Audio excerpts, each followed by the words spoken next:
বিশেষ করে পিনাকি ভট্টাচার্য, সাইফুর সাগর, সাংবাদিক ইলিয়াস, তারপরে আমাদের কনক সারোয়ার, নাগরিক, হ্যাঁ এরকম অনেকেই রয়েছে, নাজমুল সাকিব সহ প্রায় অনেকেই রয়েছে যারা আপনার প্রবাসে নানান জটিলতার কারণে অনেকের পাসপোর্ট নাই ইত্যাদি কারণে আসতে পারছে না।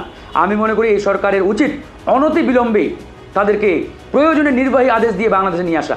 আজকে আমরা বাংলাদেশের স্বাধীনতা উদযাপন করছি, স্বাধীনতার স্বাদ নিচ্ছি, মুক্ত বাতাসে আনন্দ ফুর্তি করছি, অথচ আমাদের এই আন্দোলনের অনবদ্য ভূমিকা যারা রেখেছেন, আমাদের অংশীদার যারা, আমাদের পাশে যারা ছিলেন, তারা আজকে দেশে আসতে পারছে না, তারা আজকে আমাদের সাথে এসে আনন্দ উল্লাসে অংশগ্রহণ করতে পারছে না। এটা তো আমাদেরই কষ্ট লাগছে, খারাপ লাগছে। এখন এই জিনিসটা যদি আমরা না বুঝি, ছাত্র জনতা না বুঝে, তাহলে তো আসলে ভাই বলার কিছু নাই। তাহলে তো আওয়ামী লীগের মতো চরিত্র হয়ে গেল, যে আওয়ামী লীগ যেভাবে কারো অবদানকে স্বীকার করতে চায় না, কাউকে নিতে চায় না, এরকম একটা অবস্থা। তো আমরা চাই তাদেরকে বাংলাদেশে অনতিবিলম্বে নিয়ে আসেন এবং তাদের মধ্যে যারা যেই সেক্টরে যোগ্য এক্সপার্ট, তাদেরকে সেই সেক্টরে কাজে লাগান। আজকে আমি দুইজন ব্যক্তির কথা আমাকে বলতেই হচ্ছে, এবং একজন ধরেন আপনার মাহমুদুর রহমান সাহেব, আমার দেশ পত্রিকার সম্পাদক, বাংলাদেশের সাংবাদিক জগতের সবচেয়ে মজলুম ব্যক্তি তিনি। তার উপরে যে পরিমাণ নির্যাতন জুলুম হাসিনার খুনি বাহিনী চালিয়েছে, আমার মনে হয় আর কোনো সাংবাদিকের উপরে এতটা জুলুম চালানো হয় নাই। আদালত প্রায় তাকে রক্তাক্ত করা হয়েছে, পুরো শরীর রক্তে ভিজে গেছে এই ব্যক্তিটার, দেশে তাকে থাকতে দেওয়া হয় নাই। অথচ এই ব্যক্তিটাকে মূল্যায়ন করা হচ্ছে না কেন?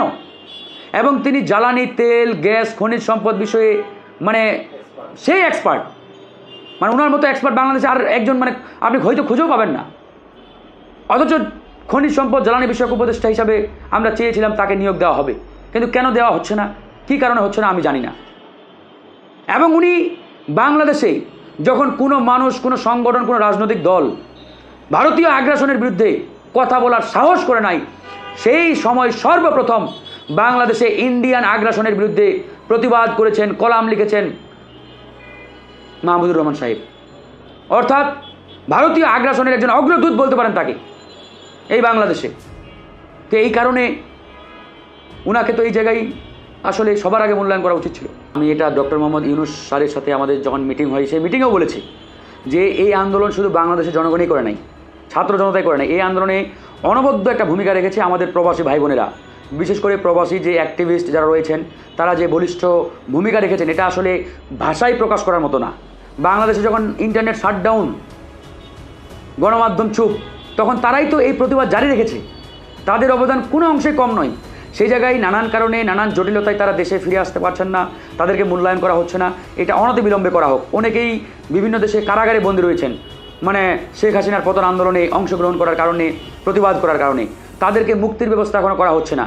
এগুলো আমরা জানিয়েছি এবং এটাও বলেছি, বিশেষ করে পিনাকি ভট্টাচার্য, সাইফুর সাগর, সাংবাদিক ইলিয়াস, তারপরে আমাদের কনক সারোয়ার, নাগরিক, হ্যাঁ এরকম অনেকেই রয়েছে, নাজমুল সাকিব সহ প্রায় অনেকেই রয়েছে যারা আপনার প্রবাসে নানান জটিলতার কারণে অনেকের পাসপোর্ট নাই ইত্যাদি কারণে আসতে পারছে না।